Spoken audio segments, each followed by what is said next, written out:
Sudah terlihat ya Pak ya? Sudah. Baik Pak. Bapak Ibu semuanya, hari ini topik safety moment kita mengenai emission juga, tapi berbeda ya, bukan pengukurannya. Ini ada underground natural gas storage incident emission. Ini kalau dilihat ya, ini terjadi di US Bapak Ibu semuanya. 2015 kalau tidak salah. Detailnya saya infokan kemudian. Nah ini terjadi di US ya. Terjadi blowout begitu di sumur untuk injection ya, untuk gas storage, natural gas storage yang menyebabkan kecelakaan yang luar biasa, sehingga ini emisinya juga luar biasa. Jadi mungkin saya bisa jelaskan. Ya 2015 Oktober 2015 kejadiannya di Aliso Canyon ya. Jadi kurang lebih 20 mile dari Los Angeles. Nah, apa yang terjadi Bapak Ibu semuanya? Ini blowout terjadi di fasilitas untuk natural gas storage. Apa itu natural gas storage? Nanti saya jelaskan kemudian. Nah, ini karena blowout ini terjadi Bapak Ibu semuanya, karena susah. Kalau terjadi blowout itu kan untuk mengantisipasinya susah ya. Untuk menghentikan blowout itu tidak gampang. Kalau dia tidak punya misalkan subsurface facility ataupun blowout preventornya, nggak punya. Nah ini kebenaran kalau di US itu sejak tahun 1941-42 kalau tidak salah itu sudah mulai dilakukan teknologi penyimpanan natural gas ya, penyimpanan natural gas di bawah tanah gitu ya. Kenapa demikian? Nanti juga saya akan jelaskan. Nah, ketika kecelakaan terjadi 2015 Bapak Ibu semuanya, baru bisa dihentikan 112 hari. Jadi kalau dihitung selama 112 hari itu ada sekitar 5 billion kubik metan itu lepas ke udara. Jadi kalau dihitung rata-rata lagi, jadi 5 billion kubik feet of metan itu sama dengan emisi 1 tahun 600.000 kendaraan. Jadi banyak sekali gitu. Jadi kalau dikumpulkan 600.000 kendaraan, emisinya selama setahun sama dengan emisi yang terjadi, kecelakaan terjadi di Aliso Canyon ini. Dan itu metannya lepas ke atmosfer, dan ini menyebabkan disebutkan ini disaster untuk public health dan juga untuk environment ya, dan khususnya untuk California Energy Supply ketika itu. Nah, dari data dan riset juga di US sendiri untuk underground natural gas storage, sumur-sumur yang untuk digunakan untuk underground natural gas storage itu 1 dari 5 sumur itu bisa menyebabkan kecelakaan yang sama seperti yang di Aliso Canyon. Karena kenapa? Disebutkan karena teknologinya, jadi well design dari sumurnya itu masih teknologi lama begitu ya. Jadi kemungkinan jadi cuma ya sumur satu casing dan sebagainya itu kalau dia loss of integrity, ya udah itu bisa menyebabkan emisi yang luar biasa, terbakar dan emisi ke udara metan yang cukup banyak, sama seperti yang terjadi di Aliso Canyon. Nah, ini Bapak Ibu lihat ya, ini mereka waktu melakukan istilahnya ini macam servis atau pemboran begitu ya. Nah, ketika terjadi blowout itu, ini setelah kejadiannya, setelah jadi blowout ini terbakar parah ya, dan berlubang karena dia masuk ya, karena ini kan reservoir jadi dia turun gitu, settlement. Dan bahkan di California itu di sana mereka untuk aviation itu sampai memberikan warning, jadi nggak boleh lewat sini karena ini emisinya ya dari kebakaran tersebut. Jadi campuran asap, kemudian metan dan sebagainya. Jadi lokasinya itu kurang lebih di ini sumur nomor 25 katanya begitu di Aliso Canyon.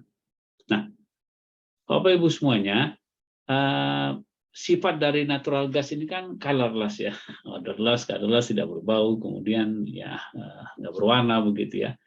Dan dia dia bisa disimpan itu dengan berbagai cara. Ya, dia bisa disimpan di bawah tanah, juga bisa disimpan di atas tanah berupa liquid ya. Jadi kalau dikompres jadi kan liquid itu LNG bisa disimpan. Nah, kalau dari bawah tanah itu biasanya dia disimpan ke misalkan ini sumur-sumur tua, ya, sumur-sumur tua, sumur-sumur yang sudah depleted begitu ya, lapangan yang sudah mati, bisa dilakukan penyimpanan untuk gas tersebut. Dan juga dia bisa dilakukan penyimpanan di namanya salt cavern formation. Jadi ada kalau formasi salt begitu ya, dia bisa digunakan untuk tempat penyimpanan dari gas tersebut. Dan selanjutnya kalau dia ada istilahnya itu dia aquifer. Jadi kalau ada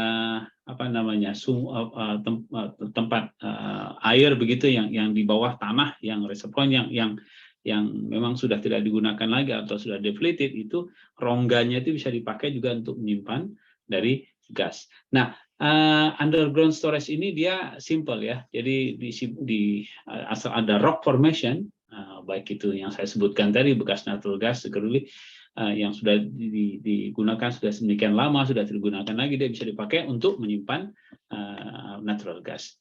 Nah, ini kenapa dia di storage ini diperlukan? Ini sebenarnya untuk seasonal load balancing. Jadi kalau mereka menginjeksi gas tersebut di musim panas, begitu ya, kemudian dia ambil lagi di musim dingin. Jadi karena perbedaannya itu ya, kalau musim panas sama musim dingin itu sampai kurang lebih sampai 5-7 kali gitu kebutuhan gas tersebut. Nah, kalau kemudian lagi kalau misalkan pipeline yang punya pipeline gas itu atau transporter itu mereka tidak bisa mendeliver banyak kebutuhan gas, makanya mereka bisa mengambil gas yang dia simpan di bawah tanah tersebut. Jadi bisa dia gunakan begitu ya. Dan kemudian disebutkan lagi kalau customer juga membutuhkan gas yang lebih banyak begitu, jadi mereka bisa mengambil juga dari reservoir. Sementara misalkan produksi dari sananya, dari upstreamnya itu berkurang, jadi mereka bisa mengambil. Ini kurang lebih contohnya seperti begini kalau fasilitas untuk injection maupun untuk withdrawal dari gas tersebut. Jadi kalau kenapa dia bisa disimpan? Jadi analoginya kurang lebih seperti inilah. Jadi kalau ada sponge gitu ya, busa, kita celupkan ke air, maka air itu masuk dalam busa. Nah, itulah kira-kira begitu. Jadi ini formasi dari rock itu dia bisa menyimpan hidrokarbon. Nah, itu sebenarnya. Nah, root cause-nya apa yang terjadi? Jadi di US sendiri ada 2.700 aktif underground storage well ya di sana. Jadi yang sama seperti Aliso Canyon ini ya. Jadi kalau dia karena dia tidak didesain untuk storage gas asalnya, jadi karena dia sumur biasa gitu, kemudian dirubah menjadi untuk injection well gitu ya. Nah, kemudian umurnya juga sudah tua gitu, bahkan rata-rata 74 tahun, bahkan ada yang sampai lebih dari 100 tahun, karena industri minyak kan gas di US sudah 100 tahun lebih ya. Dan kemudian kalau kebanyakan ada isunya mengenai integritas dari si gas storage well tersebut. Jadi mulai dari materialnya, desain, construction tekniknya itu masih cara teknologi lama gitu ya. Jadi kalau dia loss of integrity ya sudah bisa terjadi blowout dan sebagainya. Kemudian saya sebutkan tadi karena dia older well, jadi bisa ada desain defisiensi dari kalau ada single failure point aja sudah bisa terjadi insiden seperti di Aliso Canyon. Nah, itu Aliso Canyon ini sumurnya di bawah tahun 54 baiknya ya, di bawah tahun 54, kemudian dipakai untuk oil production sampai tahun 1972 ada dipakai untuk underground storage. Jadi setelah beberapa puluh tahun dia dipakai untuk underground storage setelah oilnya habis. Nah, Bapak Ibu semuanya, kalau dilihat dari sini, ya ini dilihat dari sini, ini yang 1/5 tadi yang saya sebutkan tadi. Kalau ini new design dari well yang dipakai untuk storage. Jadi kalau yang ini yang berusia lama gitu ya. Jadi baik yang repurpose well maupun yang sudah dimodifikasi begitu ya. Jadi umurnya sampai rata-rata 70-an tahun sudah lama. Jadi kalau dilihat lagi penyebabnya daripada insiden tersebut macam-macam. Ada yang corrosion, ada yang equipment failure. Ini di atas tahun 2010 ya. 2010 sampai sekarang penyebabnya daripada insiden tersebut ada baik itu corrosion, kemudian equipment failure, kemudian apalagi ini incorrect operation, natural force damage, mechanical impact begitu ya.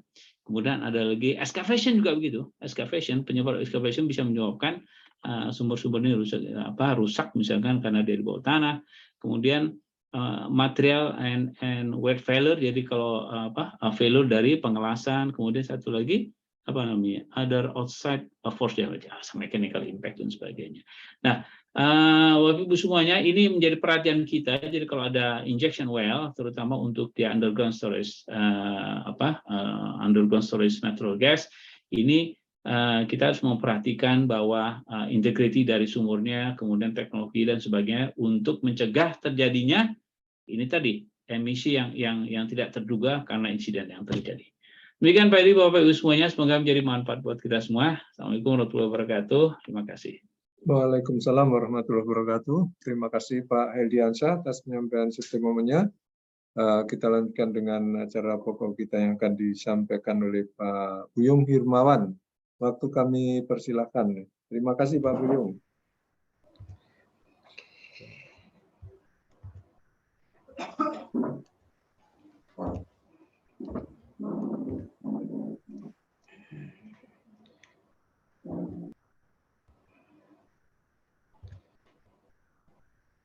Oke. Mohon maaf Pak Edi, ini saya izin share untuk sharing window ya ini. Ini udah terlihat Kak Pak Edi? Sudah terlihat. Oh ya udah, oke. Oke.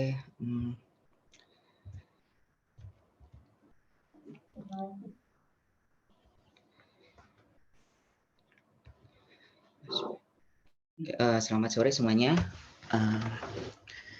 Sebelumnya terima kasih atas kesempatannya untuk bisa mengisi acara ini terkait untuk sharing knowledge. Oke,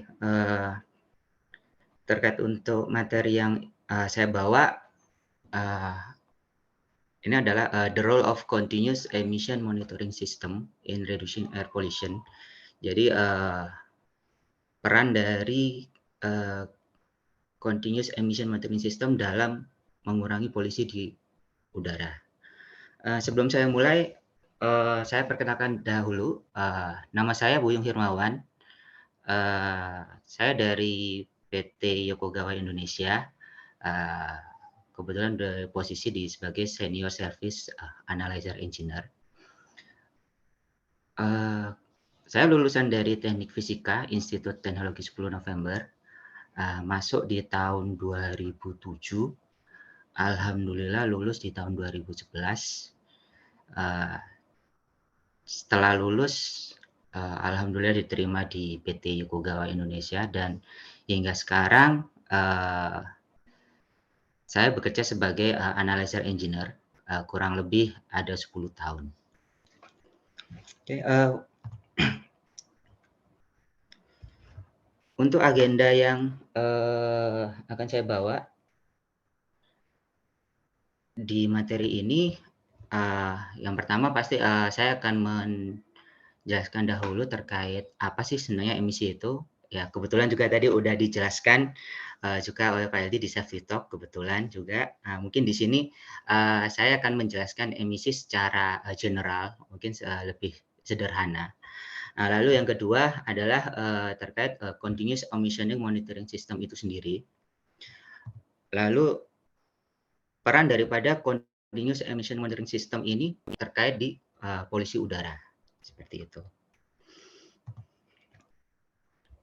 Untuk pembahasan yang pertama terkait emission, jadi apa sih sebenarnya definisi sebagai emission itu sendiri?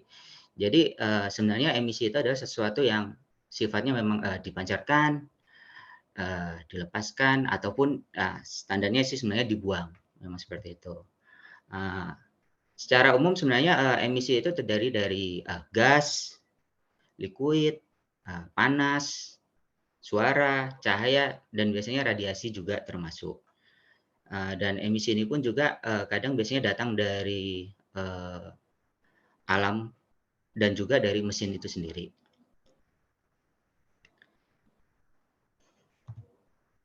Oke, sesuai dengan tema yang saya bawa, peran daripada James the terhadap polusi udara. Jadi di sini emission yang saya bawa lebih mengerucut ke terkait mengenai kondisi polusi-polusi yang ada di udara. Jadi artinya ini adalah emisi terkait tentang gas buang. Secara umum, gas buang itu sendiri bisa didefinisikan sebagai sisa dari pembakaran bahan bakar. Ya, di mana bahan bakar itu bisa juga batu bara, gas alam, dan juga minyak. Nah, yang mana nanti hasil dari sisa pembakaran ini akan terdistribusi ke udara. Contoh apa saja sebenarnya yang kita ketahui sebagai gas buang?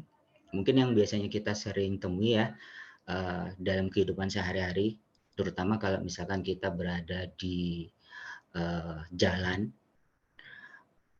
kendaraan itu juga salah satu contoh mesin yang dia juga mengeluarkan gas buang. Entah itu adalah kendaraan mobil, motor, ataupun pesawat. Lalu yang kedua, itu adalah yang kita bahas ya saat ini, yang akan saya bawa juga. Jadi terkait, akan lebih saya fokuskan sebenarnya ini ke pembangkit memang. Jadi ini adalah contoh-contoh polusi udara yang disebabkan oleh industri. Jadi di dalam industri itu terdapat ada seperti boiler, gas turbin, ataupun HRSG yang dimana itu hasil-hasil pembakaran mesin tersebut itu nanti akan mengeluarkan yang namanya gas buang. Nah, lalu beberapa contoh yang biasanya ya sering kita kita ketahui ya sebenarnya di sekitar kita sendiri itu ya adalah gas buang dari tubuh kita sendiri. Jadi memang fun fact ini pun juga kita bisa bilang sebagai emisi ya. Jadi secara skala kecil kita pun juga sebagai penyumbang yang mengeluarkan gas buang. Walaupun sebenarnya memang ini skalanya benar-benar sangat kecil. Dan sifatnya mungkin tidak terlalu berbahaya ya. Mungkin berbahaya sedikit kalau seandainya misalkan bisa muncul yang menghasilkan bau ya. Walaupun kita tahu sebenarnya angin yang kita keluarkan itu sebenarnya 99% itu gas yang tidak berbahaya. Memang 1%-nya itu yang sebenarnya yang menyebabkan terjadinya bau ya, yaitu adalah H2S. Jadi ketika misalkan ada komponen H2S yang keluar di tubuh kita itu artinya ya akan terciptalah bau busuk yang biasanya kadang sering ya kita rasakan.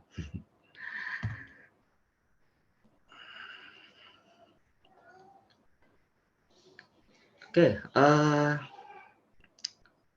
apa aja sih sebenarnya zat-zat atau yang tergandung di dalam gas buang? Salah satunya adalah karbon monoksida. Jadi karbon monoksida ini pun juga dia termasuk gas-gas yang berbahaya ya, dan ini juga bisa membahayakan terhadap kesehatan kita. Gas CO ini termasuk gas yang tidak berwarna, tidak berasa, tidak teriritasi, dan ya tidak berbau juga. Dan gas ini hasil produksi dari pembakaran bahan bakar yang biasanya sering terjadi apabila terjadi pembakaran yang tidak sempurna. Akhirnya akan menghasilkan yang namanya CO, karbon monoksida. Artinya ketika misalkan terjadi pembakaran yang sempurna, maka yang akan dihasilkan adalah karbon dioksida. Jadi karbon dioksida ini adalah sebuah senyawa yang dia dihasilkan dari pembakaran sempurna dari senyawa hidrokarbon. Yang kalau misalkan kita bisa lihat ya di apa? Sebentar. Nah, Yang bisa kita lihat di sini sebenarnya di ini ya, di senyawa kimianya dari ini adalah contoh dari hasil pembakaran propan atau kita biasanya sering bilang LPG kalau nggak salah. Jadi dari hasil pembakaran LPG ketika misalkan dia terbakar sempurna, dia akan menghasilkan CO2 dan H2O. Lalu yang selanjutnya adalah nitrogen oxide. Dan nitrogen oxide ini cukup banyak juga di atmosferik, di mana biasanya nitrogen oxide ini terdiri dari ada salah satu gas yang biasanya cukup jadi aware apabila ini melebihi dari ambang batas, itu ya adalah NO dan NO2. Lalu selanjutnya adalah sulfur dioxide. Nah, sulfur dioxide ini sebenarnya juga termasuk sebagai gas polusi ya, yang dimana gas ini akan terbentuk dari hasil pembakaran bahan bakar fosil yang dia mengandung sulfur yang biasanya sih sering kita sebut sebagai belerang. Dan yang selanjutnya adalah hidrokarbon sendiri, merupakan unsur dasar dari elemen karbon dan hidrogen yang memang ini secara umum senyawa yang penting ya di alam kita, karena hidrokarbon ini adalah sering kita pakai untuk bahan bakar.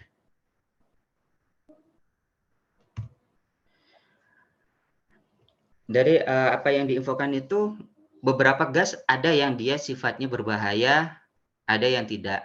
Nah, terkait dari polusi udara ini memang ada beberapa gas yang memang itu kita monitor karena cukup berbahaya. Berbahaya ini adalah dia bisa berpengaruh langsung untuk kesehatan kita ataupun berdampak di lingkungan sekitar. Kalau kita berbicara terhadap kesehatan kita, itu otomatis yang paling sering terjadi adalah terkait masalah sistem pernafasan kita. Ambil contoh adalah apabila kita menghirup banyak karbon monoksida atau CO, ini sangat berbahaya buat untuk kondisi tubuh kita. Jadi karbon monoksida ini sendiri, dia memiliki sifat yang mudah bereaksi dengan hemoglobin atau yang biasanya kita bilang ada sel darah merah kita. Nah, sel darah merah ini berfungsi untuk mengangkut oksigen dan diberikan ke seluruh sel di dalam tubuh kita.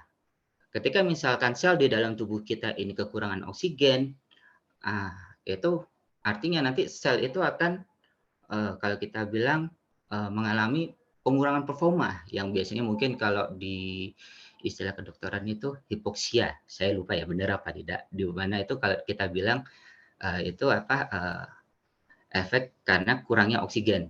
Nah, karena kadang kurangnya oksigen ini ya mungkin secara umumnya orang suka bilang kurang oksigen kan akhirnya ngantuk. Nah, itu mungkin normalnya. Tapi kalau seandainya dia kekurangan oksigen dalam jumlah yang cukup besar, itu kadang bisa mengakibatkan orang itu mungkin pusing atau bahkan sampai kesulitan untuk bernafas. Lalu yang kedua adalah dampak yang akan terjadi di lingkungan. Nah, dampak yang terjadi di lingkungan ini salah satu contohnya adalah adanya pengaruh dari SO2 dan NO, nitrogen oxide dan sulfur dioxide. Nah, SO2 dan NO ini sangat mudah sekali bereaksi dengan H2O atau yang kita biasa bilang adalah air dan oksigen udara. Nah, seandainya misalkan SO2 dan NO ini berada di udara sekitar atau kita misalkan bilang dia ada di awan atau dia terbawa ke atas dalam jumlah yang cukup besar dan bereaksi dengan istilahnya kandungan air yang ada di atas, itu nanti dia akan bereaksi dan menghasilkan asam sulfat dan nitrat. Di mana asam sulfat dan nitrat ini seandainya misalkan dia jatuh ke bawah, atau kita bilang biasanya terjadinya hujan dengan membawa asam sulfat dan nitrat, inilah nanti yang kalau kita bilang terjadinya yang namanya hujan asam. Yang mana hujan asam ini bukan cukup ya, hujan asam ini sangat berbahaya karena bisa merusak ekosistem baik dari itu tumbuhan maupun hewan yang ada di sekitarnya. Nah, oke, jadi itu tadi beberapa informasi terkait emisi. Maka kita sekarang bisa lanjut ke titik utamanya, yaitu Continuous Emissioning Monitoring System. Sesuai dengan namanya, Continuous Emissioning Monitoring System ya. Jadi ini merupakan sistem yang digunakan untuk memonitoring emisi secara berkelanjutan. Jadi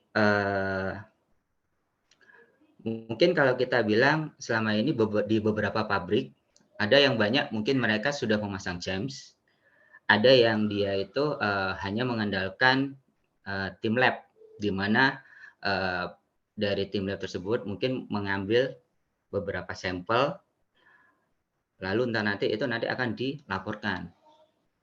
Nah, dengan pengambilan sampel yang seperti itu kan berarti dia tidak bisa memonitor secara kontinu. Nah, kondisinya seperti itu. Nah, dalam pemasangan CHEMS, itu secara umumnya ada 2 sistem teknologi yang dilakukan, yaitu satu, sistem pemasangan secara in situ, dan yang kedua adalah sistem pemasangan dengan direct extractive.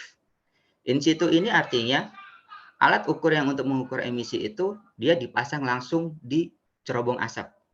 Nah, jadi kenapa di cerobong asap?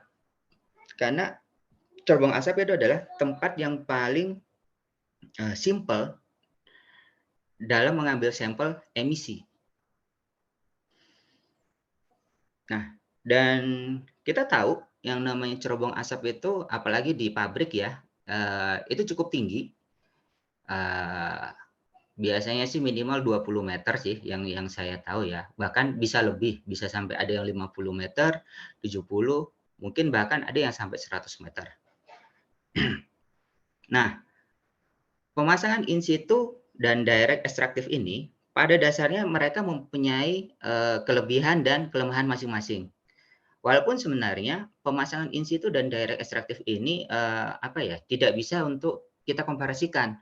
Bahasanya kayak, wah lebih baik pakai in situ karena pembacaan langsung direct, langsung di lokasi sampel tersebut. Atau mungkin, saya lebih suka direct extractive karena direct extractive ini kan sifatnya adalah kita menarik sampel tersebut dan nanti akan dibaca di tempat yang jauh lebih kalau kita bilang mungkin manusiawi ya, karena ya itu tadi yang saya bilang, cerobong asap itu tempatnya cukup tinggi dan untuk menuju ke lokasi itu sebenarnya cukup challenging ya. Bahasanya kita harus benar-benar berolahraga ya, naik tangga, belum lagi kalau misalkan tangganya itu tangga monyet, dan belum panasnya gimana gitu kan ketika misalkan kita harus memonitor alat tersebut. Nah, tapi beberapa alat memang ada kondisi yang dimana dia harus dipasang secara in situ. Ada yang memang dia beberapa opsi bisa dipasang dengan ekstraktif, dengan alasan jauh lebih mudah untuk memaintain. Artinya, 2 metode ini memang sengaja dikondisikan sesuai dengan sampel yang dibaca, seperti itu. Nah, lalu gambaran seperti apa sebenarnya CHEMS itu? Nah, di gambar ini sebenarnya sudah sebagai satu satuan sebagai CHEMS ya. Kita bisa lihat dari sebelah kiri ini adalah cerobong asap atau kalau kita bilang adalah plan yang dimana itu nanti itu kita akan ambil sampelnya. Nah, biasanya memang plan yang install untuk CHEMS adalah boiler, gas turbin, heat recovery steam generator atau ya HRSG. Nah, biasanya memang ini cenderung untuk dimonitor di area pembangkit. Nah, sebenarnya nggak hanya pembangkit memang yang harus diwajibkan memasang CHEMS. Itu nanti akan saya jelaskan juga di sesi selanjutnya. Nah, kebetulan untuk yang saat ini saya ambil contoh untuk di boiler, gas turbin ataupun heat recovery steam generator. Nah, Artinya sampel ini atau kita bilang di sini adalah probe untuk pemasangan di tapping point-nya itu harus di cerobong asap. Nah, pengambilan sampel itu sendiri sebenarnya sudah diatur di beberapa regulasi. Yang biasanya paling umum itu adalah regulasi US EPA, di mana regulasi itu menyebutkan bahwa tempat pengambilan sampel terbaik itu adalah di 2D posisi cerobong atas atau 8D dihitung dari posisi cerobong bawah. Jadi 2D ini itu adalah 2D atau 8D ini artinya adalah 2 kali diameter. 8D berarti 8 kali diameter. Ketika kita menggunakan 2D itu artinya dihitung dari cerobong atas. Jadi misalkan kita mau bilang diameter dari cerobong itu adalah 5 meter. Maka posisi untuk kita memasang sampel probe ini adalah 10 meter dari atas cerobong. Nah, setelah kita sudah menentukan posisi dari sampel probe ini, maka kita tahu bahwa sampel yang didapat itu adalah berupa sampel yang dalam kondisi masih basah. Basah dalam arti di sini masih penuh dengan moisture. Lalu yang kedua pastinya panas. Dan yang ketiga adalah kotor. Kotornya ini disebabkan ya karena hasil-hasil dari bahan bakar itu sendiri mungkin ada yang menghasilkan beberapa partikulat besar. Yang itu kan juga sebenarnya memang tetap akan diukur juga karena sebagai salah satu aturan kita untuk memonitoring JAMS. Nah, untuk yang sifatnya in situ, kondisi-kondisi seperti ini itu tidak akan dipermasalahkan karena biasanya ketika pemasangan alat secara in situ, alat itu nanti dia masih bisa mengukur sampel tersebut tanpa istilahnya membentulikan kondisi yang seperti ini. Karena kondisi yang moisture, hot, ataupun panas, ini sebenarnya adalah kondisi yang sebenarnya itu sangat sulit untuk diukur oleh alat tertentu atau yang kita bilang sebenarnya analyzer. Nah, bagaimana kita bisa untuk mengukur ini supaya bisa kita ukur di alat ukur kita? Maka dari itu kita perlulah yang namanya sampling system.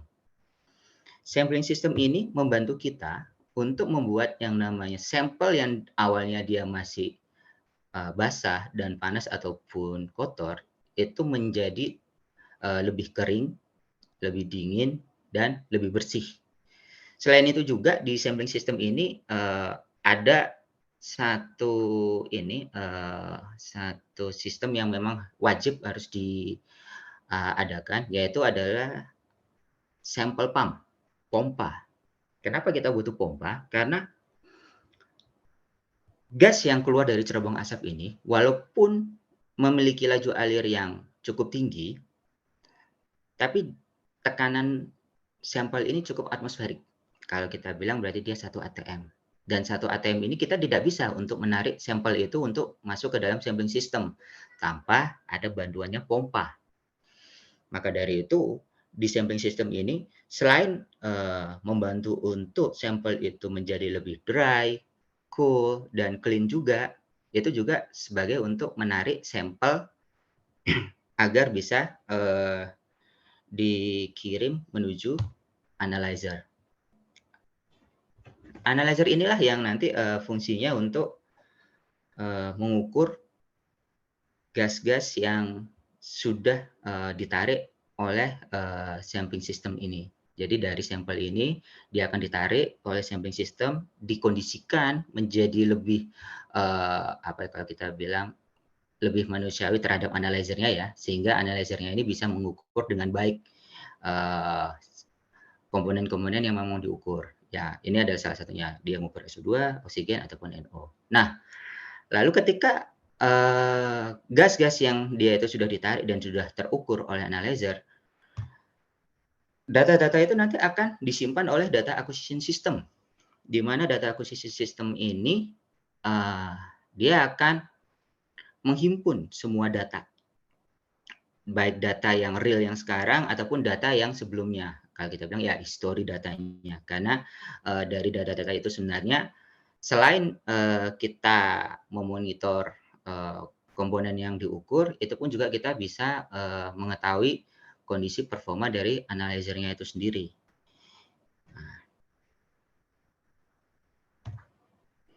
Oke, dari gambar yang disebut, block diagram yang bisa kita urai dari overview tersebut adalah awal kondisinya dari cerobong itu adalah filter probe. Dari filter probe ini nanti dia akan lanjut ke moisture removal. Moisture removal ini ya itu tadi fungsinya adalah untuk memisahkan kandungan-kandungan air di dalam sampel, di mana sampel itu tadi yang kondisinya basah dikondisikan menjadi kering agar bisa terbaca dengan baik di analyzer kita. Lalu sampel aspirator penghisap atau biasanya kita bilang pompa ya.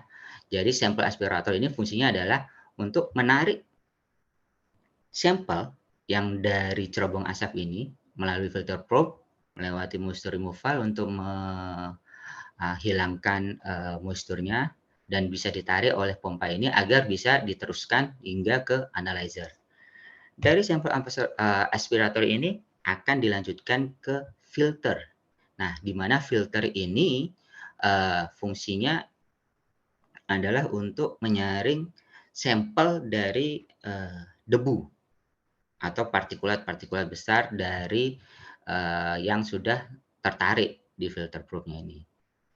Nah, flow pressure regulator ini difungsikan untuk mengatur laju alir yang akan masuk ke analyzer. Jadi di analyzer-nya sendiri itu kita sebenarnya memang tidak perlu untuk flow yang cukup tinggi, maka dari itu flow itu harus diatur. Nah, pengaturan flow ini artinya kan akan ada yang namanya flow menuju sampel, maka ada flow yang untuk bypass.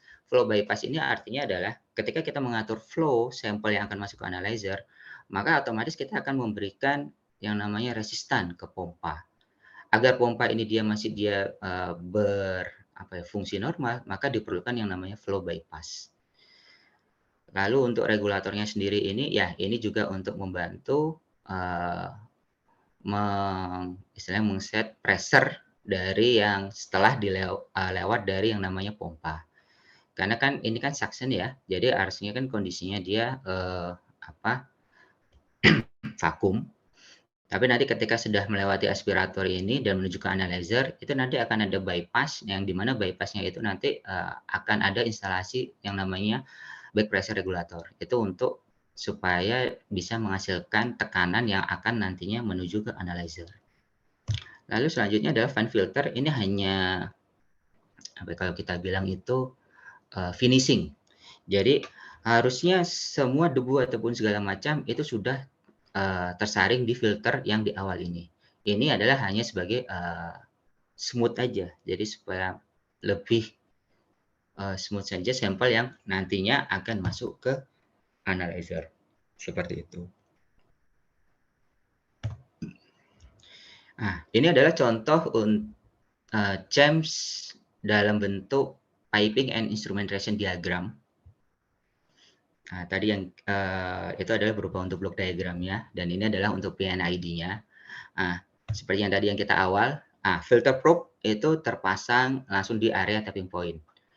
Nah, jika misalkan ini bisa terlihat dengan jelas ya di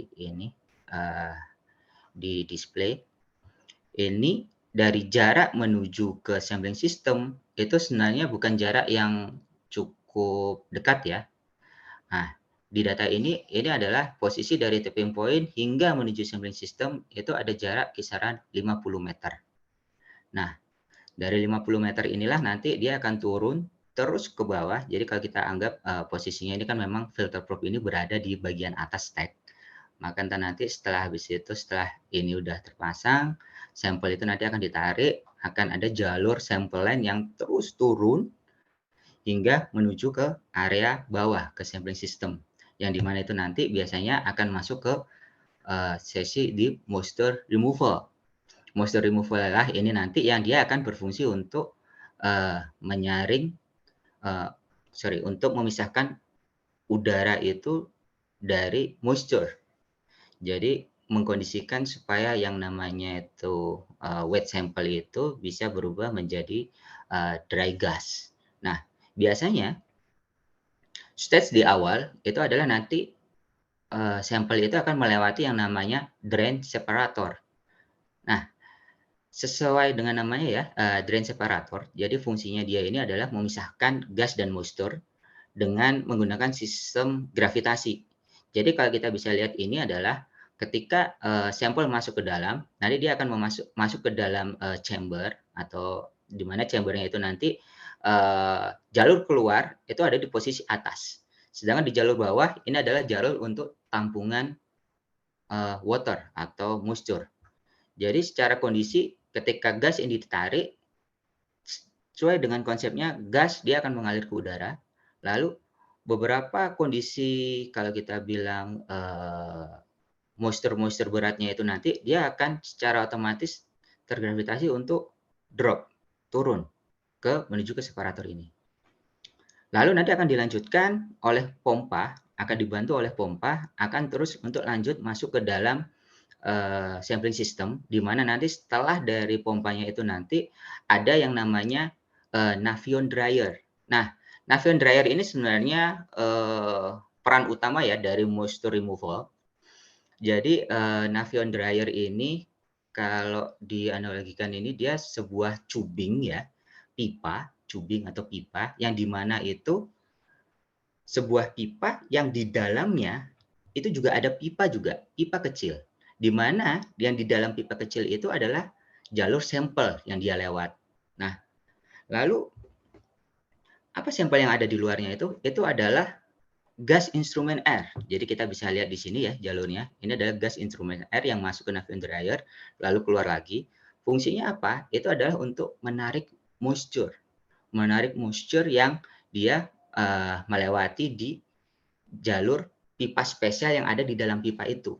Kenapa itu dibilang pipa spesial? Karena itu bukan pipa biasa ya, itu semacam kayak pipa permeable, pipa berpori yang dimana itu pipa itu fungsinya adalah bisa untuk menarik zat-zat berat seperti H2O. Jadi H2O itu nanti akan ditarik oleh dry gas, instrumen air. Supaya apa? Jadi bahasanya itu kayak dia itu sedang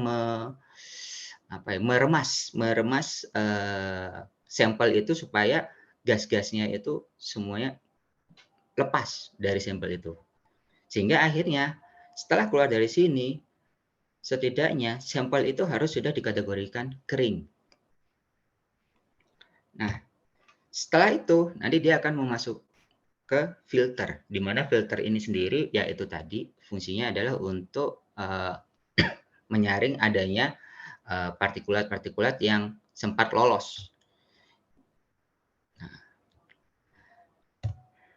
Nah, flow dan pressure regulator atau di sini kalau kita bilang sebenarnya back pressure regulator ya, fungsinya adalah itu tadi, satu mengatur laju alir yang nanti akan masuk ke dalam analyzer dan juga mengatur tekanan yang nanti diperlukan analyzer untuk dalam pengukuran. Nah, jadi ketika misalkan semuanya sudah terkondisikan dengan baik, maka sampel itu harusnya sudah masuk ke analyzer untuk dibaca.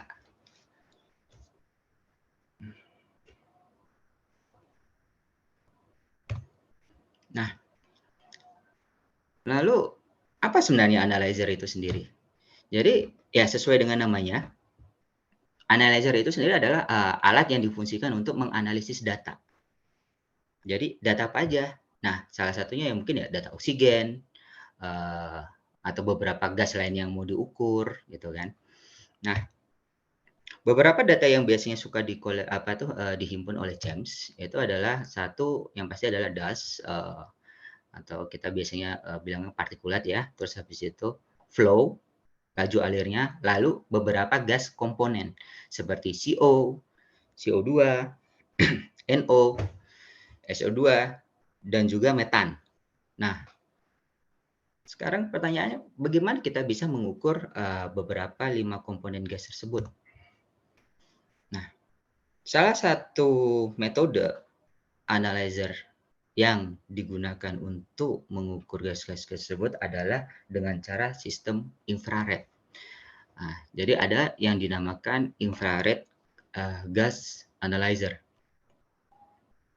Nah, ini adalah beberapa contoh infrared gas analyzer ya yang bisa dijumpai. Dia sudah secara otomatis mengukur beberapa komponen yang itu salah satunya ya sebenarnya yang sering diukur di emisi gas, CO, CO2, NO, metan, dan SO2, dan juga oksigen.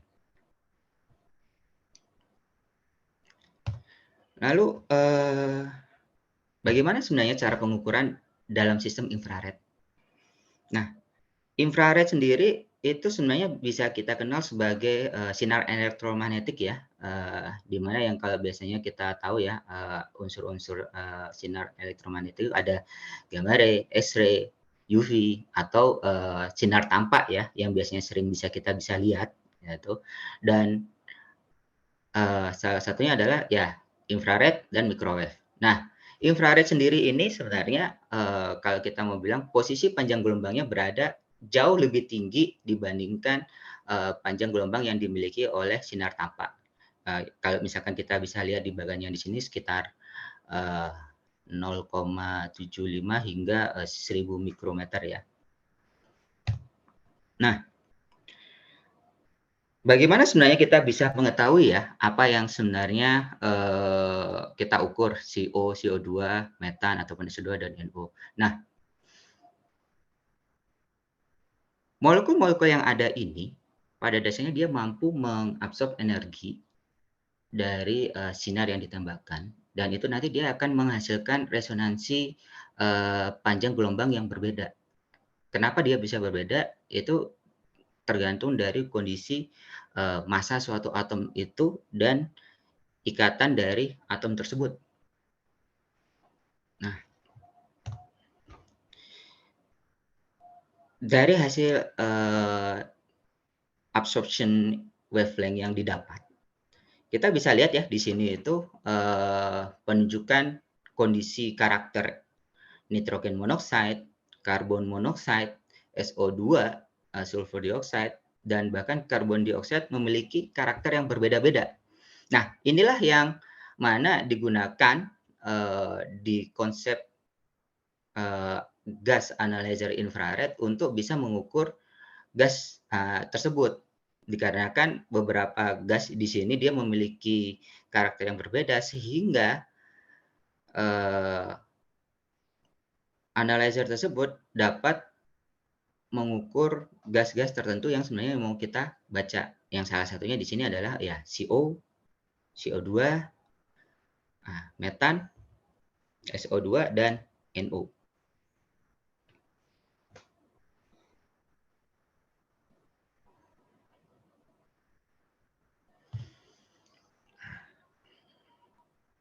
Jadi apa sebenarnya peran dari CMS itu untuk terkait di polusi udara?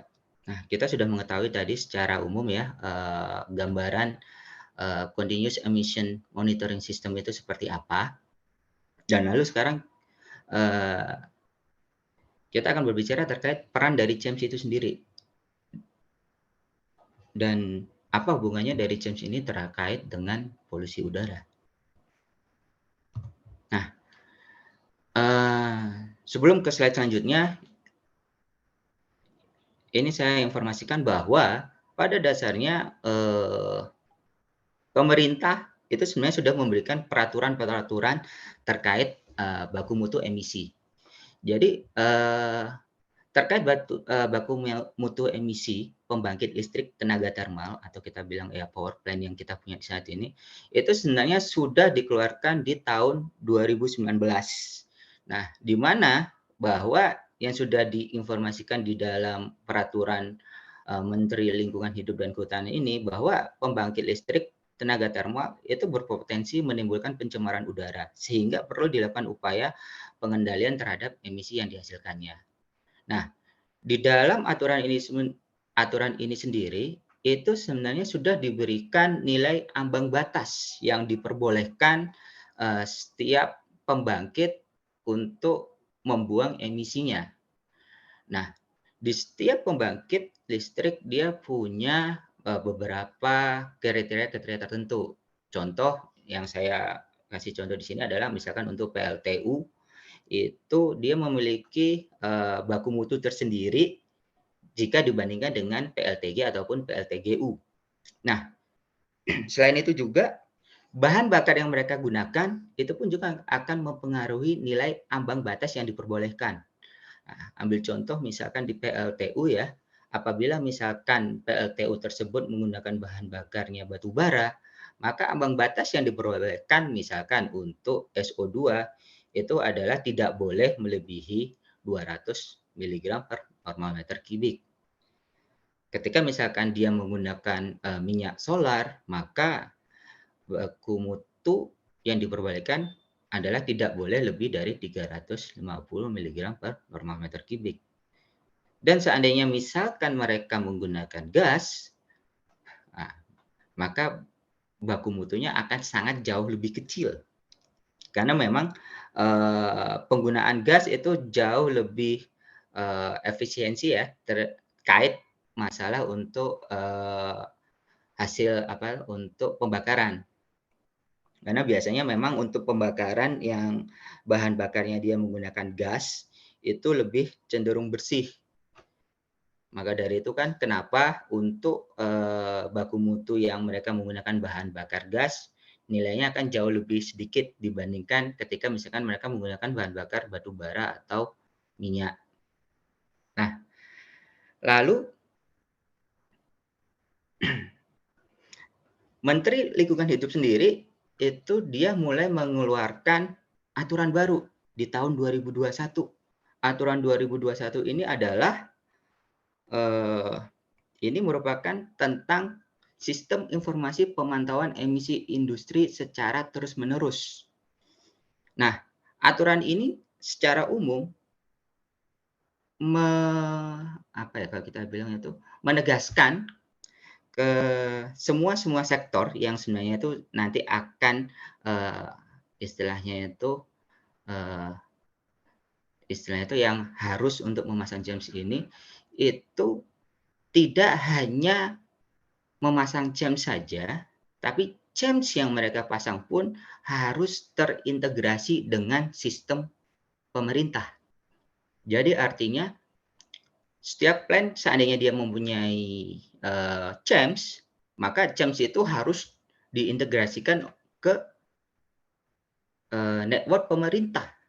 Sehingga kondisinya itu JEMS itu secara langsung akan bisa termonitor oleh pihak pemerintah.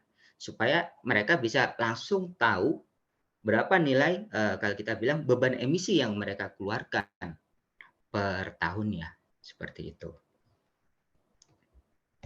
Nah, ini nanti slide selanjutnya saya lebih banyak mengambilnya langsung dari ini slide dari milik Menteri KLHK karena memang yaitu tadi sesuai dengan yang peraturan yang diinformasikan di 2021 di bahwa semua JEMS itu nanti harus terintegrasi ke under KLHK.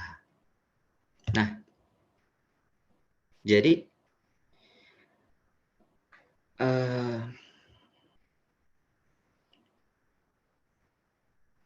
sistem integrasi yang KLHK informasikan untuk di peraturan di Kementerian 2021 itu adalah kita kenal sebagai sistem informasi pemantauan emisi industri kontinu. Jadi sistem ini pada dasarnya kalau kita mau bilang JEMS yang fungsinya dia akan memonitor secara lokal, maka itu nanti dia harus terintegrasi dengan JEMS yang di atasnya lagi. Jadi makanya kalau kita bilang di sini adalah sistem yang dia menerima dan memanage data yang mana data itu sebenarnya dikirim oleh JEMS di industrial yang sudah terintegrasi. Nah, berdasarkan informasi dari Sispek, itu ada 10 industrial sektor yang kalau kita bilang mandatori untuk mereka terintegrasi dengan Sispek. Nah, iron and steel smelting, pulp paper, oil and gas, mining, dan semen, dan juga ya power plant termasuk, dan juga pupuk dan amonium nitrat juga. Nah,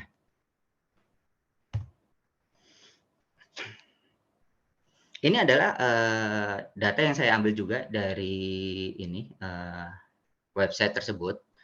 Nah, data ini dia menunjukkan jumlah pembangkit tenaga listrik yang sudah terintegrasi ke KLHK. Jadi bisa kita lihat secara keseluruhan di seluruh Indonesia masih kurang dari 500 jumlah pembangkit tenaga listrik yang terintegrasi di KLHK. Nah, ini adalah data yang saya dapat juga saya ambil kemarin terkait apa saja yang sebenarnya sudah terrecord di KLHK. Jadi sebenarnya sudah ada 16.000 perusahaan yang sudah didaftarkan di KLHK. Lalu ada 27.000 cerobong asap yang sudah dimonitor dan diintegrasikan ke KLHK. Dan sesuai dengan informasi dari data yang sudah terintegrasi, terdapat sekitaran 5.900.000 ton per tahun beban emisi yang dikeluarkan di Indonesia ini. Nah,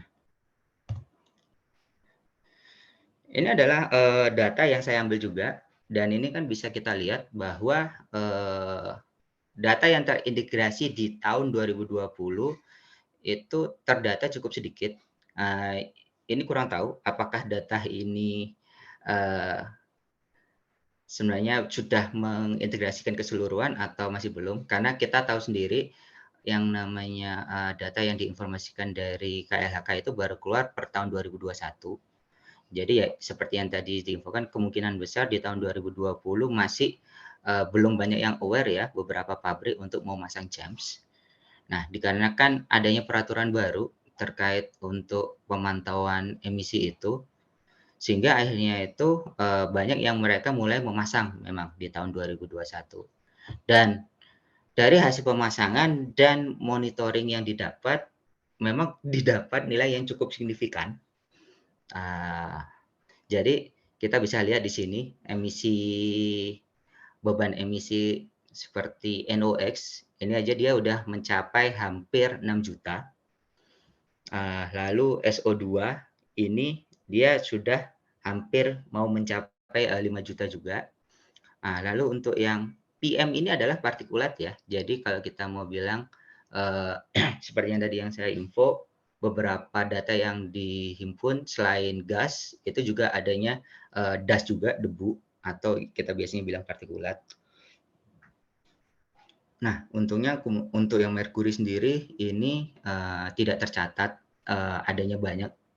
Maksudnya ini masih kosong ya, jadi artinya ya mungkin bisa dianggap emisi merkuri di Indonesia ini masih rendah, sangat rendah, dan itu bagus.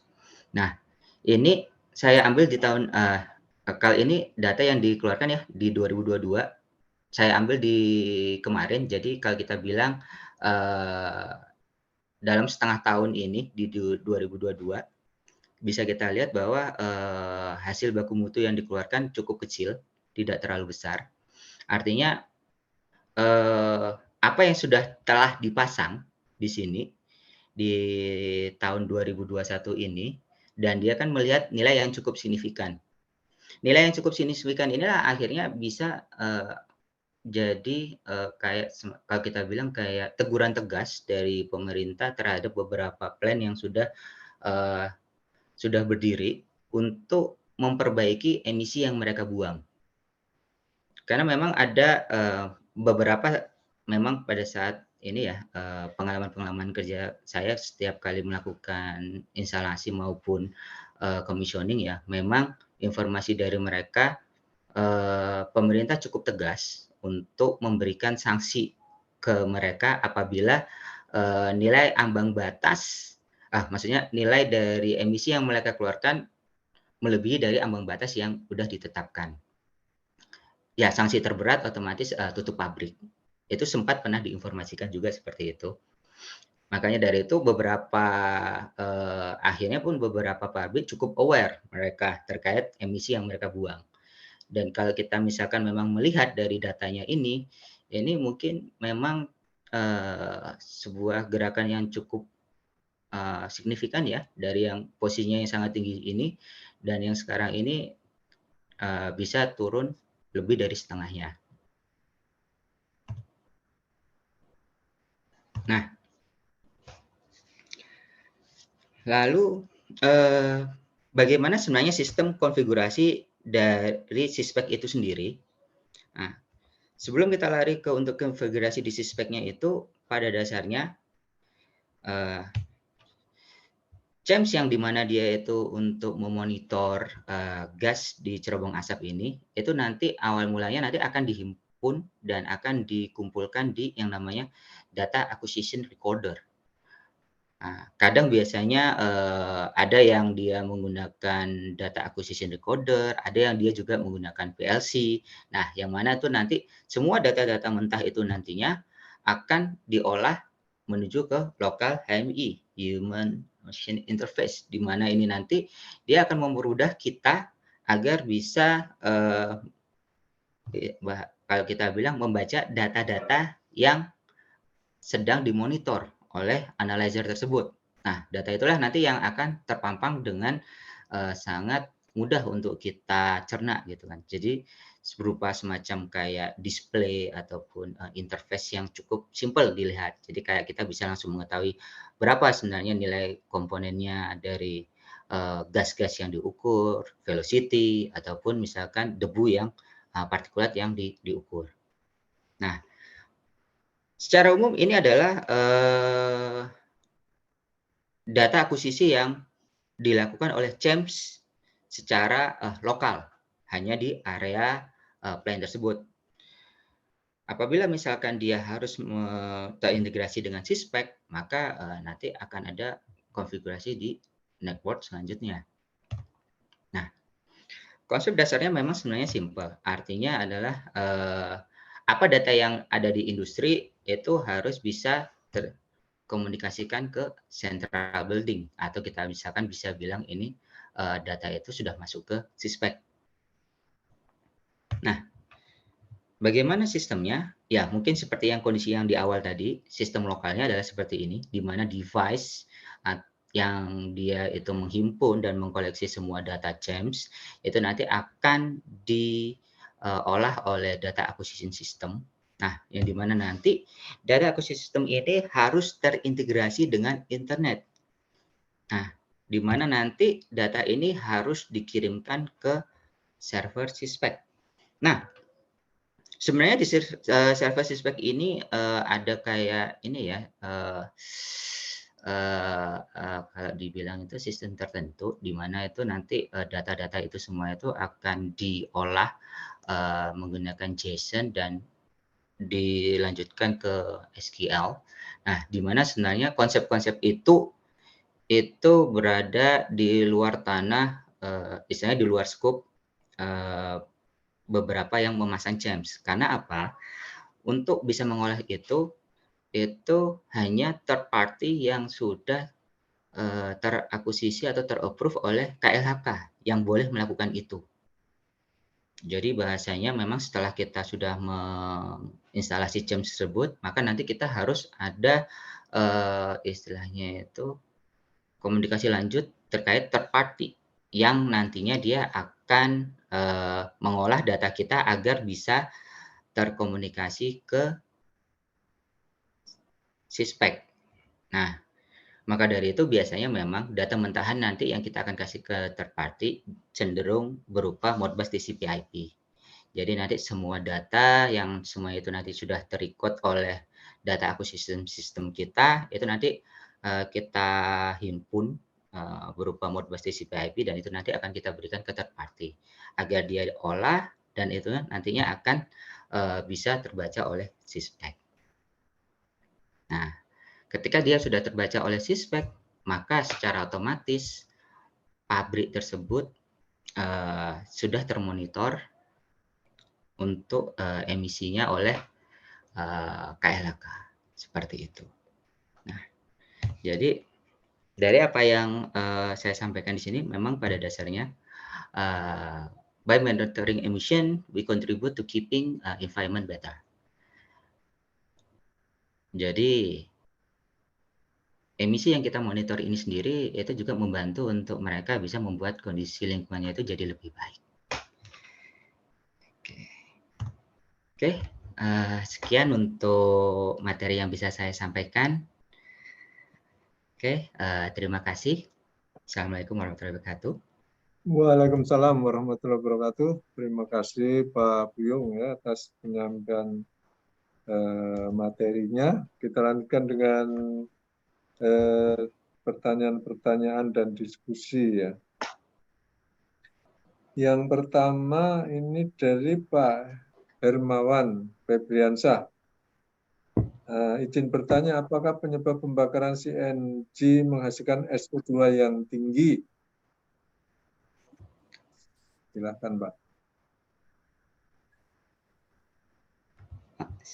CNG maksudnya? Ini compressed natural gas ya, ini yang mungkin CNG ini ya.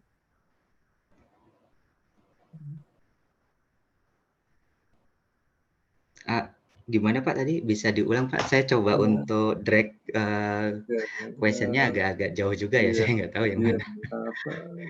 Ini apa SO2 yang tinggi dari pembakaran natural gas nih, ada nggak itu ininya?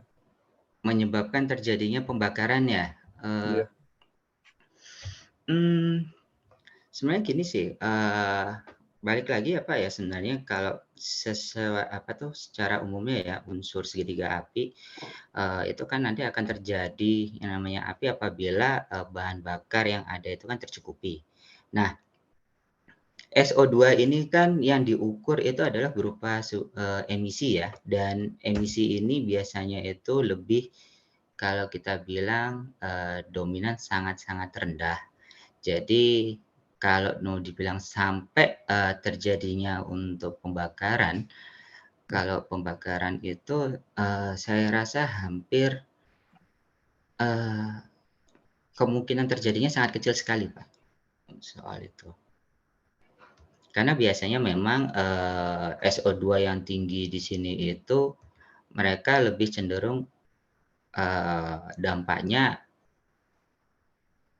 cenderung ke masalah ekosistem lingkungan dibandingkan sampai adanya kondisi yang kalau kita bilang terjadinya pembakaran seperti itu. Karena kan kalau dibilang ini cukup rendah ya, hitungannya nggak sampai persen.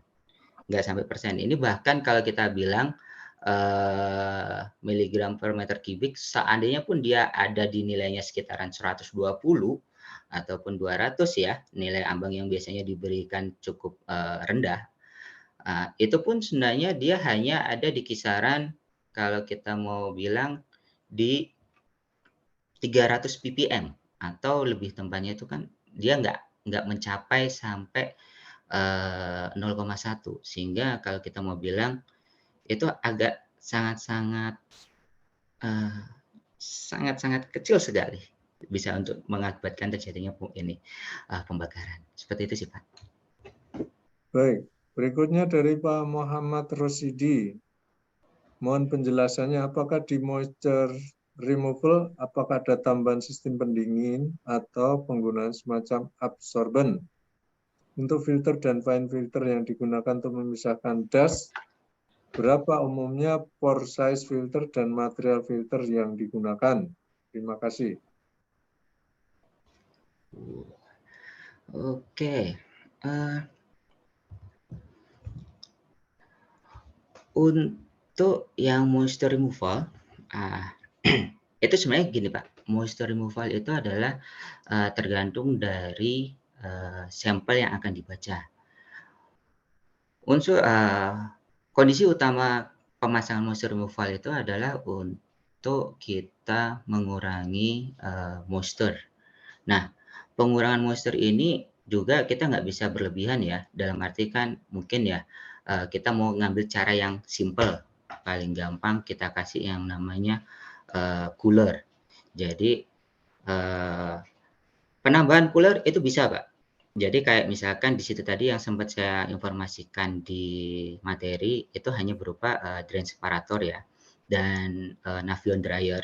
Nah, drain separator itu memang fungsinya untuk mengurangi moisture tanpa kalau kita bilang sampai mengurangi reaksi dari senyawa yang mau diukur. Nah, senyawa yang mau diukur ini biasanya yang jadi kasus kita itu adalah SO2. Sulfur ini, SO2 ini dia cukup, apa ya, kalau kita mau bilang itu sangat rentan sekali karena dia mudah bereaksi dengan air. Nah, penambahan cooler itu biasanya nanti akan berakibat adanya penurunan nilai sulfur. Itu yang biasanya sering terjadi. Nah, maka dari itu memang penambahan cooler itu sifatnya memang situasional. Di mana posisinya yang mau dipasang. Misalkan di sini adalah pembangkit listrik PLTU yang dia berbahan dasar batu bara, yang dimana berarti memang baku mutunya cukup tinggi. Maka penggunaan cooler itu memang bisa diperbolehkan, karena memang nanti dia akan mengurangi nilai sulfur yang dibaca, tapi paling tidak terlalu signifikan. Berbeda kalau misalkan di situ kita pakai cooler di PLTGU, yang dimana itu nilai sulfurnya itu lebih cenderung, bahkan kalau kita bilang bisalah sampai dia itu di bawah 10 ppm. Nah, seperti itu sih Pak. Baik. Berikutnya dari Pak Marijo. Izin bertanya, kapan filter probe dan filter pada analyzer diganti? Apa efeknya terhadap hasil pengukuran jika filter tidak optimum bekerjanya? Oke. Oh ya. Untuk filter probe sendiri, kalau kita bilang mengganti, itu sebenarnya balik lagi ya Pak, yaitu tadi yang saya bilang situasional, tergantung dari plan yang dipasang. Ketika misalkan plan itu adalah PLTGU, ini bicara sesuai dengan pengalaman saya ya selama ini ketika melakukan commissioning maupun ini periodical maintenance terhadap CMS. PLTGU itu plan yang cukup bersih kalau saya mau bilang. Hampir saya nggak menemukan adanya kotoran di filter dalam jangka lebih dari 6 bulan. Nah, makanya itu tadi yang saya bilang, penggantian filter itu situasional terkait dari plan yang digunakan, apalagi itu khususnya di bahan bakar. Nah, sedangkan untuk yang di batu bara atau mungkin biasanya plan yang di kiln, yang dimana itu debu itu musuh terbesar, itu saya pernah hampir menemukan kondisi paling tidak ada 3 bulan atau kurang itu sudah kotor, sehingga mau nggak mau harus kita ganti. Nah, apa dampaknya kalau misalkan kita tidak ganti? Filter ini sifatnya kan dia menyaring, artinya dia harus istilahnya itu kalau kita bilang ada kayak beberapa jaringan kecil, berapa mesh, berapa mikro. Oh, mohon maaf untuk yang pertanyaan selanjutnya tadi ya, yang terkait berapa mikron yang perlu dipasang. Kebetulan saya lupa untuk itu berapa mikronnya, karena biasanya saya selalu cek itu di datasheet sih kebetulan. Cuman datasheetnya kebetulan nggak saya buka juga. Nah, tapi itu tadi, seandainya filter itu tidak kita ganti, maka secara otomatis laju alir itu akan tersendat. Flow akan drop. Nah, ketika flow ada drop, artinya tidak ada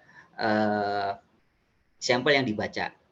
Ketika misalkan flow drop, sampel tidak terbaca, dan adanya resistansi apalagi di filter probe, itu akan mengakibatkan pompa itu akan semakin berat untuk melakukan tugasnya.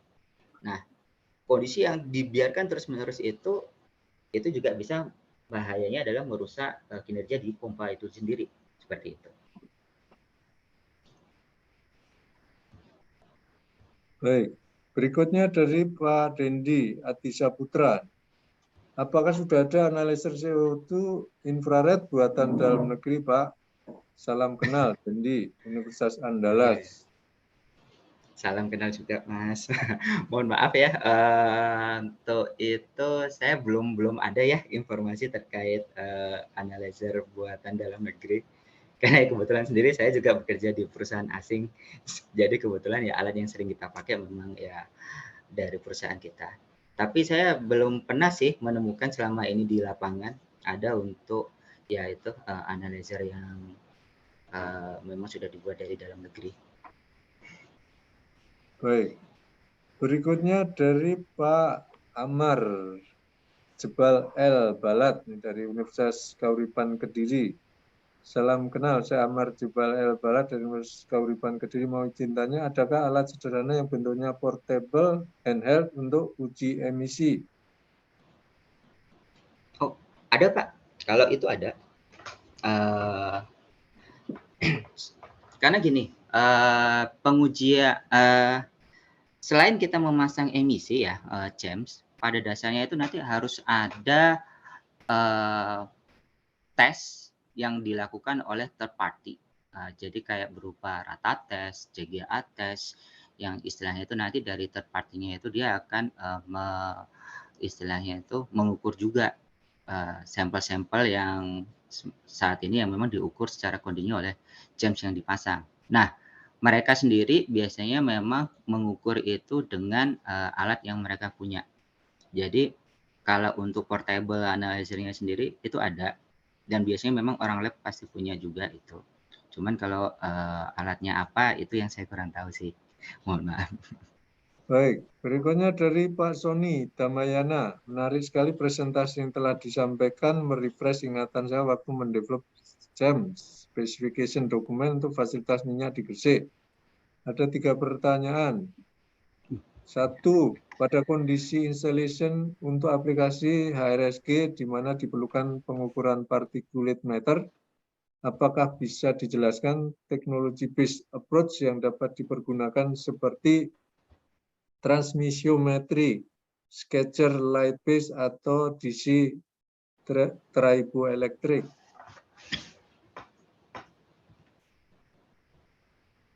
Oh, dijawab dulu yang pertanyaan pertama ya Ya, maksudnya ya? satu-satu, Pak. Ya, Oh, panjang. oke oke. Ya, oke yang untuk partikulat ya kebetulan ya itu tadi, memang, yang James yang biasanya, data-data yang biasanya diukur itu salah satunya adalah gas komponen berupa yaitu tadi NO, CO, dan segala macam. Dan selain yang itu, yang harus data yang diambil adalah partikulat dan flow. Nah, partikulat ini sendiri memang, kalau kita bilang ya, dia itu adalah eee, analyzer yang berbeda dengan yang analyzer untuk mengukur, gas. Jadi sesuai dengan namanya ya, ini James, jadi dia itu sebenarnya sistem. Artinya tidak hanya satu analyzer yang terinstalasi di lapangan. Ada beberapa analyzer yang diinstalasi untuk dia bisa mengukur beberapa sampel yang dibutuhkan. Nah, untuk partikulat memang dia ada analyzer sendiri. Mungkin saya nggak bisa untuk jelaskan semuanya ya.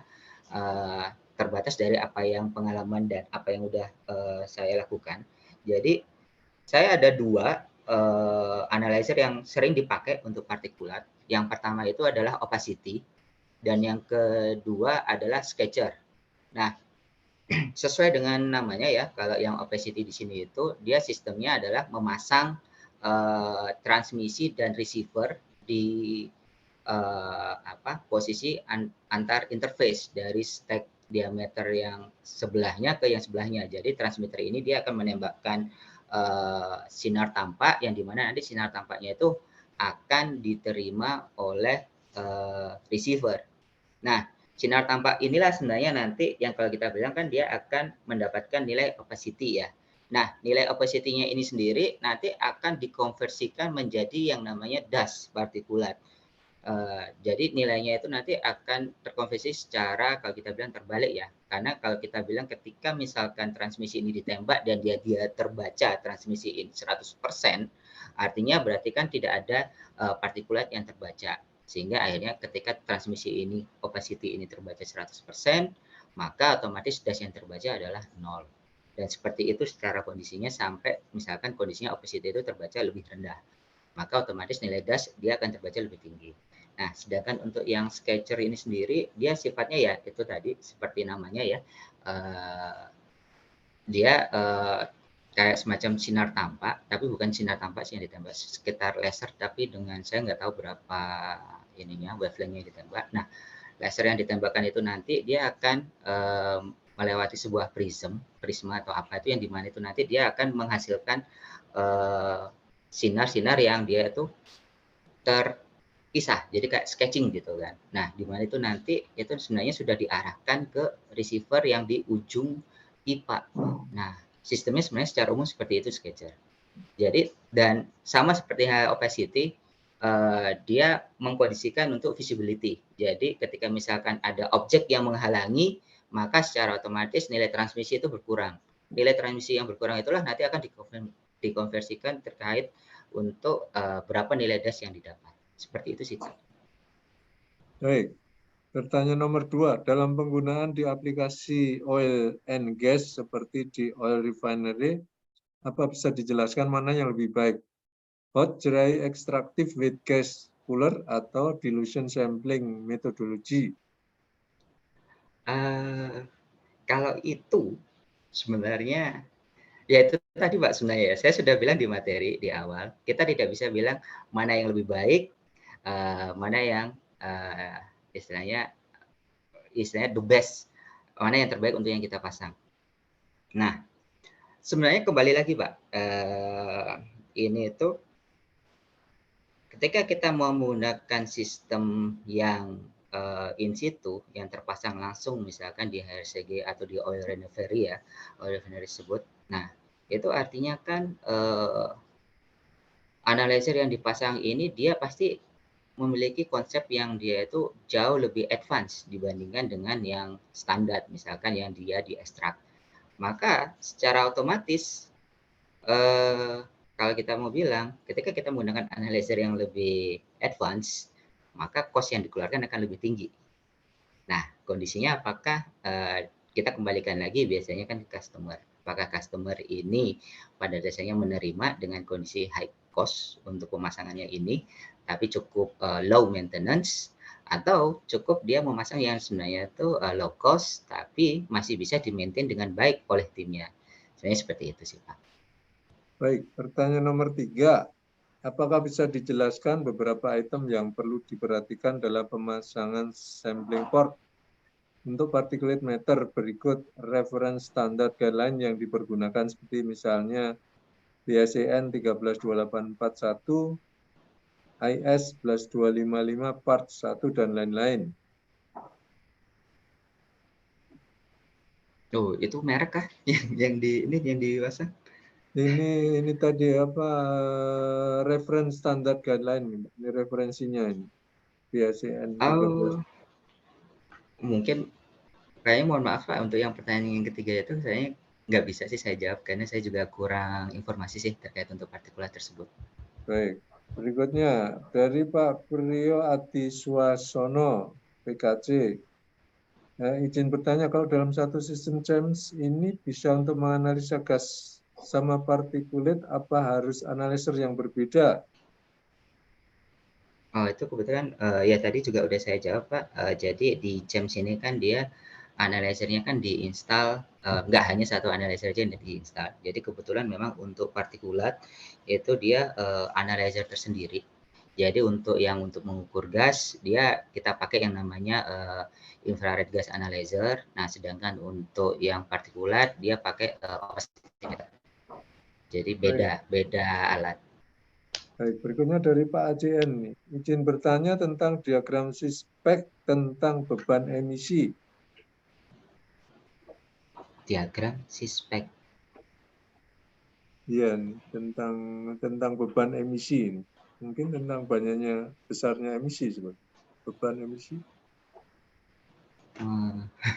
Kurang paham juga sih Pak yang Kurang dimaksud. paham. Cuman Kita lewat saja kalau ini. Dari Pak Sony Damayana lagi ya ini ya. Dalam konsep CHAMS sebagai pengendalian dan monitoring carbon emission, bagaimana peluang development integrated nasional CHAMS dalam potensinya sebagai monetize potential carbon trading? sebagai bagian dari sirkular ekonomi Indonesia di masa mendatang? Ini.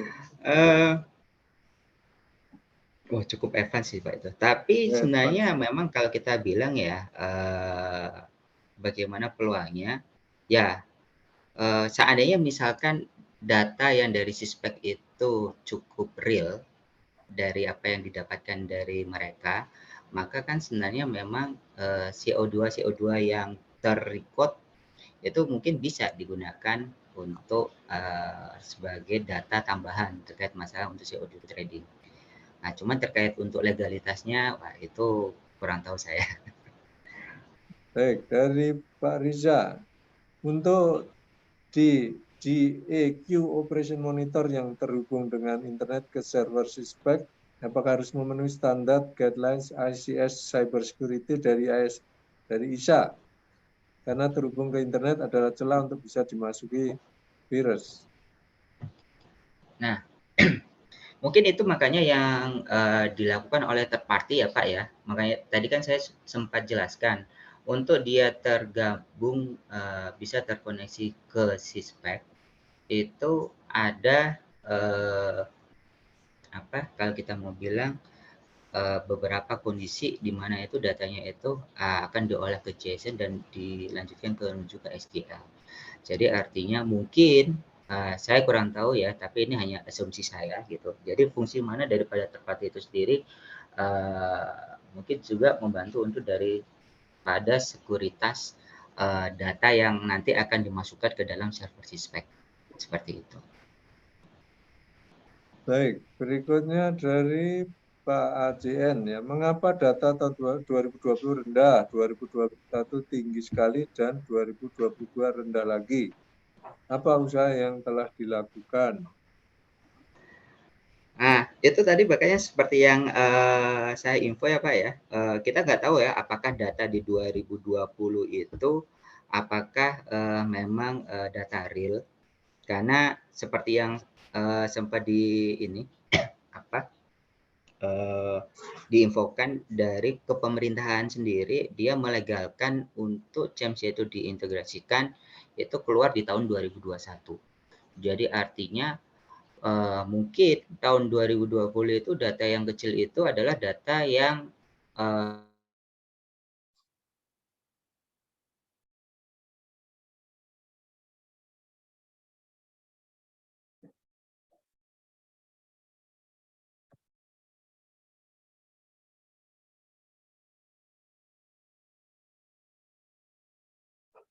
Lalu Pak,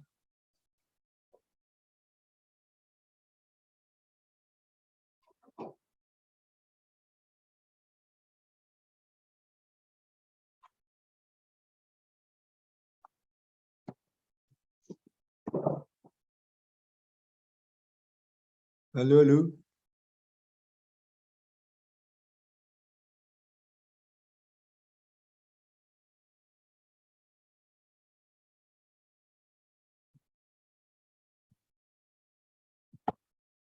Terputus ini dari Pak Buyung ini.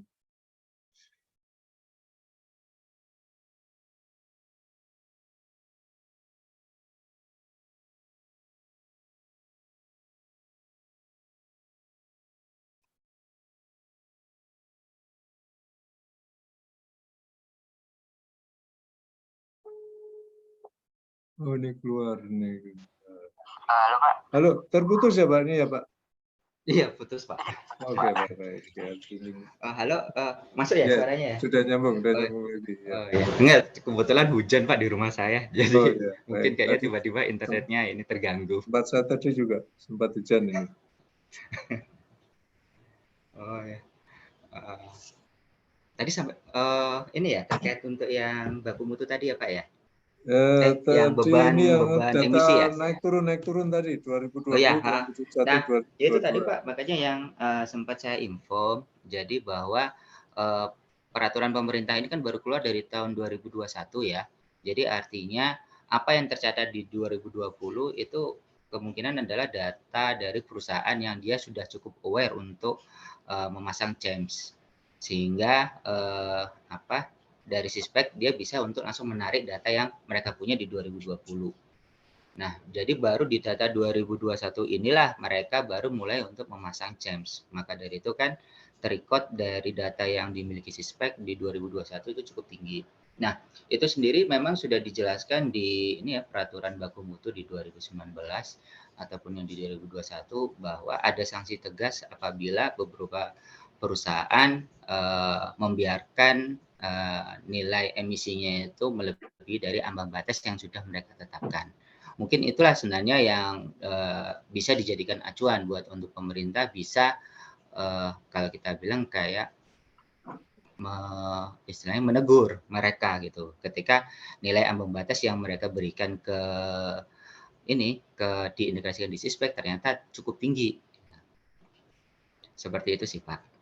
Baik, berikutnya dari Pak Yusef Saiful Muslim. Izin bertanya, apa ada pengaruhnya penggunaan dry sorbent injection terhadap CHAMS? Brand sorbent. Brand sorbent maksudnya gimana Pak? Dry sorbent injection. Oh, dry sorbent injection ya. Terhadap apa tadi? Terhadap ini CHAMS, Pak. Continuous Emission Monitoring System. Oke, saya kurang tahu ya untuk dry sorbent sendiri di sini fungsinya apa. Kalau misalkan dari yang dry solvent-nya ini fungsinya adalah untuk menghilangkan moisture dari sampel yang akan mau dibaca, ya saya rasa itu justru memiliki kondisi yang baik sebenarnya untuk sampel yang diukur. Cuman mohon maaf saya kurang terlalu banyak ya untuk pengetahuan terkait dry solvent, jadi nggak bisa menjawab lebih detail juga. Baik. Berikutnya dari Pak Dasri. Izin bertanya, berapa besar emisi yang keluar dari cerobong atau turbin dan di level berapa selanjutnya? Apakah proses tersebut mendukung program NZE yang didengungkan pemerintah? Bisa diulang Pak? Ini apa? Mungkin ini besar emisi yang keluar dari cerobong pembangkit ya ini ya. Di level berapa? Apakah cukup mendukung program net zero emission yang didengungkan oleh pemerintah?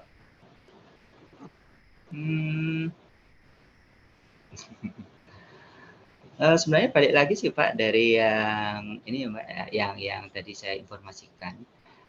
Sistem daripada CHAMS itu adalah untuk memonitor emisi yang sudah dikeluarkan pada plan tersebut. Nah, seandainya misalkan nilai yang dikeluarkan itu melebihi dari ambang batas yang diberikan, maka secara otomatis itu adalah sebagai kondisi teguran bahwa plan tersebut tidak berjalan dengan baik. Nah, terkait untuk masalah net zero itu saya kurang yakin ya, karena hampir dari pengalaman yang saya dapat, emisi itu tidak mungkin tidak ada. Hampir selalu ada kalau saya mau bilang. Mungkin kalau dibilang mengkondisikan bukan zero emission, tapi mengkondisikan bahwa emisi itu masih berada di bawah ambang batas, saya rasa itu possible. Itu sih Pak. Baik. Berikutnya, apakah gas yang dibuang bisa dimanfaatkan atau dikelola dan seperti apa wujud nyatanya? Untuk saat ini kayaknya saya tidak pernah dapat pengalaman dan informasi secara langsung sih Pak untuk pengolahan emisi ulang. Ya, baik. CHAMS kenapa harus in situ dan seperti apa keluaran data ujinya? Terima kasih. Oke. CHAMS nggak harus in situ ya. Tadi yang seperti yang sudah saya informasikan, ada dua metode yang digunakan. Satunya adalah in situ dan satunya adalah ex situ ya. Balik lagi tadi seperti yang saya info, penggunaan in situ atau ex situ itu adalah sesuai dengan aplikasi yang diminta. Jadi seandainya misalkan mereka ingin menggunakan sistem in situ dengan dalih tidak mau melakukan preventive maintenance yang berlebih, mungkin bisa. Tapi alat yang biasanya suka dipasang dengan sistem in situ itu sangat advance ya, dan lebih cenderung high cost dibandingkan dengan yang ekstraktif. Jadi ya balik lagi, penggunaan in situ dan ekstraktif itu situasional. Itu Pak. Baik, berikutnya dari Pak Thomas Michael Joshua. Saya mau tanya kalau untuk alat ukur CHEMS-nya sendiri apa juga harus kita daftarkan di KLHK? Yang didaftarkan itu bukan alat ukurnya ya, tapi CHEMS-nya sendiri. Sesuai dengan ini sih, kalau kita mau bilang, ya kita mau nggak mau kan harus mengikuti ya, karena itu aturan yang memang sudah diminta oleh KLHK sendiri. Karena itu pun yang sekarang itu yang jadi akhirnya itu kan beberapa banyak yang power plant benar-benar kalau kita bilang benar-benar mereka itu menggebu-gebu untuk memasang untuk mengintegrasikan CHEMS mereka ke Sispek. Karena memang itu sudah aturan dari pemerintah, Pak. Seperti itu. Baik, berikutnya dari Pak Amir. Salam Pak Buyung, apa kabarnya Pak? Pak Amir dari PLTGU Sengkang. Sudah lama tidak ketemu, saya ingin bertanya terkait halaman 18 di presentasi berdasarkan pengalaman Pak Buyung. Apakah baku mutu aturan tersebut terpenuhi untuk pembangkit ketika beban di bawah 10 MW? Karena biasanya setting tune up atau garansi value dari OEM sebuah mesin, misalnya gas turbin itu keseimbangan pembakaran di beban rendah, biasanya nilai emisinya akan tinggi untuk mengamankan pulsasi atau humming. Sementara aturan kita belum mengakomodasi adanya minimum load tertentu vs emisi yang diizinkan. Oke. Ya, salam Pak Amir ya. Lama juga saya tidak ke Sengkang. Wah, pertanyaannya langsung cukup ini ya, detail ya.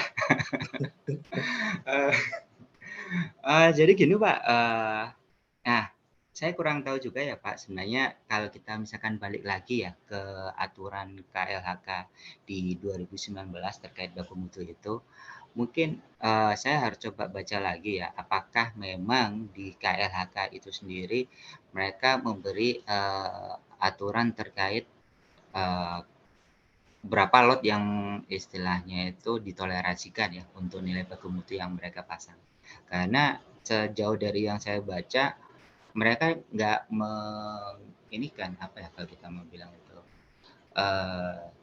tidak mensparasikan juga gitu terkait berapa lot yang mereka punya dengan plan-nya mereka itu sendiri gitu. Apa yang ada di KLHK-nya itu mereka hanya mengstatekan bahwa PLTU seperti ini, PLTGU harus seperti ini gitu.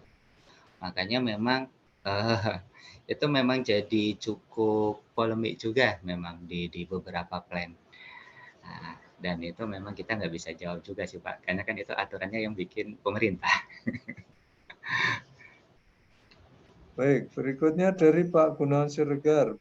Pernah pasang CHEMS untuk suatu kilang LNG di unit sulfur recovery unit. Mereknya Ametek. Izin bertanya. Yang pertama, berapa panjang dan diameter probe dari CHEMS Yokogawa? Satu persatu, Pak. Berapa panjang diameter probe? Panjang dan diameter probe. Ini sulfur ya? Sulfur Ya, recovery ya? di sulfur recovery unit. Oke, jadi sebenarnya gini Pak ya, mungkin bisa saya jelaskan juga. Saya kurang tahu ya untuk di beberapa vendor yang lain, tapi kalau dari kita sendiri, sebenarnya CHEMS yang kita punya itu tidak monoton, dalam arti kita mensituasionalkan dengan plan yang dipasang. Jadi lebih tepatnya adalah kita memang menawarkan solusi dari apa yang sebenarnya customer request. Kebetulan pas sekali memang kita baru saja ada instalasi di sulfur recovery memang kebetulan. Dan seingat saya mungkin bisa nanti kalau dicek dikoreksikan ya, diameter yang dikeluarkan dari ini sulfur tersebut itu cukup kecil. Sekitar kalau saya ingat 45 cm kalau nggak salah. Nah, ya itu otomatis yang kita pasang pun dari probe-nya itu panjangnya juga nggak terlalu panjang memang. Karena yang di situ kebetulan dia memang sekitar 40 atau 45 cm ya diameternya. Jadi probe yang kita punya itu kebetulan juga terpasang panjangnya 30 cm. 30 cm ini sebenarnya memang sudah terkondisikan dia berada di ini ya jari-jari daripada diameter tersebut. Karena kan di situ kan ada proses flank ya. Proses flanknya itu saya lupa kisaran 10 atau berapa senti lah gitu. Pokoknya itu dikondisikan memang kita bisa mengkondisikan probe itu berada di tengah-tengah dari diameter yang cukup kecil dari ininya cerobongnya itu. Seperti itu sih Pak.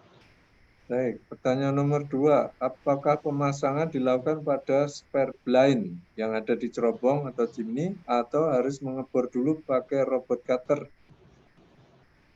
Spare blind, saya kurang paham spare blind. Yang pasti gini sih Pak, kalau dari pengalaman yang kita lakukan, pemasangan di sulfur recovery itu kita pasang posisinya pas setelah dari kondisi mengerucutnya ini ya dari plate-nya tersebut.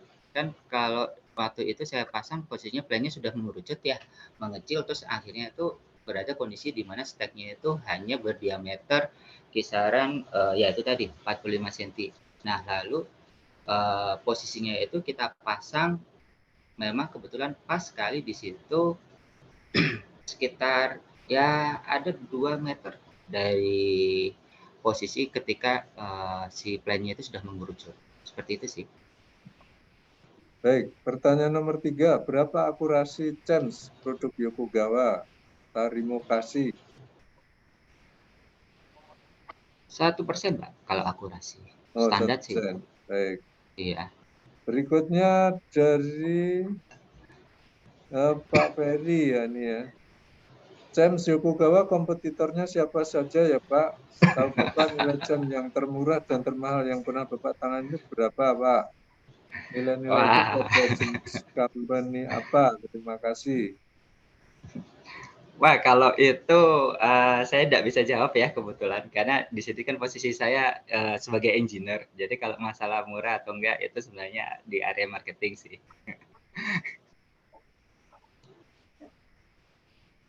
Baik, berikutnya dari Pak Armansa Amir. Ini share ya, izin share Bapak. Materi kita hari ini adalah role. Tentunya akan ada penjelasan tentang aturan dan syarat. Akan ada ambang polutan yang diizinkan, ada pemeriksaan secara periodik terhadap manufaktur yang berpotensi menimbulkan polutan, dan tentunya akan ada penjelasan lulus uji, layak fungsi, layak operasi, dan punishment. Bagi yang tidak memenuhi syarat, mohon pencerahannya. Oh ini ini tadi izin share, tapi mohon pencerahannya, ini gimana nih Pak? Oh, malah sebenarnya ini saya udah dicerahkan sama mereka ini, bapaknya. Tapi ya itu sih, ya benar sih seperti yang tadi yang diinfokan ya sebenarnya. Role di sini kan memang dari peran untuk CHEMS-nya sendiri ya terkait untuk polusi udara dan memang di sini yang ditekankan itu adalah dari sistem monitoringnya, di mana ya monitoringnya ini akhirnya itu bisa diawasi dengan lebih baik. Nah, dari sistem pengawasan yang lebih baik itulah yang akhirnya kan bisa membantu untuk memonitor dari pada ya itu tadi ambang baku mutu yang sudah ditetapkan oleh pemerintah.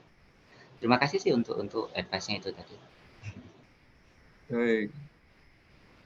Adakah yang akan bertanya secara langsung? Kami persilahkan. Ini kalau yang di chatbox-nya sudah habis pertanyaannya. Kalau ada yang mau disampaikan secara langsung, silakan. Baik, kalau nggak ada acara webinar sore hari ini kita akhiri sampai di sini. Terima kasih kepada Pak Buyung Hermawan yang sudah menyampaikan materi dan menjawab pertanyaannya. Terima Ya, kasih Pak sama-sama, Pak Ardiansyah Edi. juga sudah menyampaikan studi momen sore hari ini. Terima kasih pada Pak Armansyah juga memberikan share pada sore hari ini. Terima kasih pada ibu-ibu dan bapak-bapak sekalian yang bergabung pada acara webinar BKTM sore hari ini. Kita lanjutkan acara minggu depan ya. Minggu depan mungkin hanya Selasa karena Rabu tanggal 17 Agustus ya. Kita minggu depan hanya hari Selasa saja. Baik, kita ketemu minggu depan. Mohon maaf kalau ada hal yang kurang berkenan. Salam sehat-sehat selalu dimanapun berada, tetap disiplin dengan protokol kesehatan. Terima kasih. Wassalamualaikum warahmatullahi wabarakatuh. Waalaikumsalam warahmatullahi wabarakatuh. Waalaikumsalam warahmatullahi Terima kasih, Pak. Terima kasih Pak Edi. Terima kasih Pak. Terima kasih Pak Buyu. Terima kasih semuanya, Pak. Terima kasih, Pak. Sehat-sehat selalu, Ya, Pak. terima kasih. Pak Edi. Terima kasih, Pak. Terima kasih. Terima kasih, Pak Edi. Ya, terima kasih Pak. Terima kasih Pak Edi. Ya, terima kasih semuanya. Mohon izin ditutup. Terima kasih, Pak. Boleh. Silakan Pak. Terima kasih. Iya.